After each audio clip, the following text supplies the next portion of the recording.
Okay, we are going to talk about Western philosophy and we are going to look at empiricism. A question on empiricism: examine the empiricist view that true knowledge comes through the senses, or examine the view of John Locke that the senses are the only sources of true knowledge. Now, empiricism is a philosophical movement or idea or ideology which holds that all true knowledge comes through the senses or experience.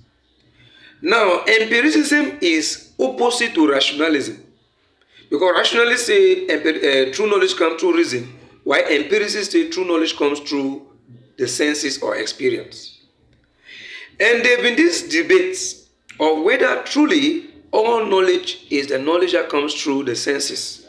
Some people, which is the empiricists, say it comes through the senses, but others say no, the senses are not the only sources of true knowledge.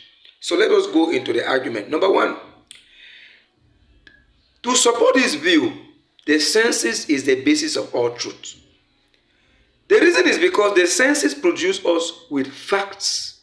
The senses produce us with evidences. Through the senses, you can experiment something. You can test something. It is verifiable. It is rectifiable. It has the element of truth in it. John Locke, the main man behind empiricism, he says that all knowledge that do not come from the senses is false. So experience is a greater truth than any form of knowledge. For example,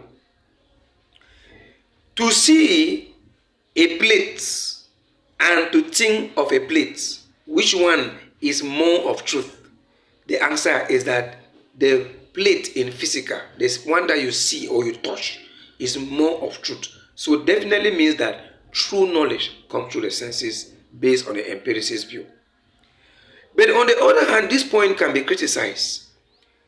The senses are not the only true source of knowledge or the only source of true knowledge. The issue is that there are other sources of true knowledge. Moreover, the senses are first of all deceptive and unreliable.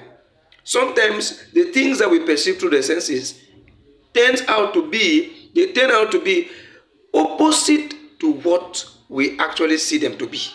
For example, the senses, sometimes when you look at things that are far, you think they are small, but whereas they are not small.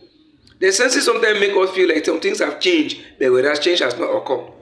So the senses are deceptive. No doubt, a rationalist called René Descartes says that I will demolish the senses and establish my sense because the senses lead to falsehood.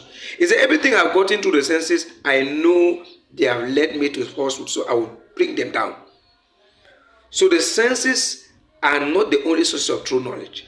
True knowledge can also come from other sources, such as reason.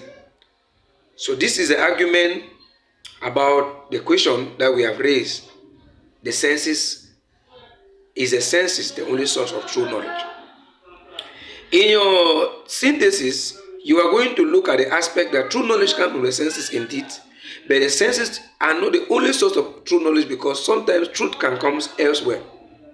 And in our conclusion, after raising our main points, we are going to take a side that yes, the senses are the source of true knowledge, even though not the only source of true knowledge.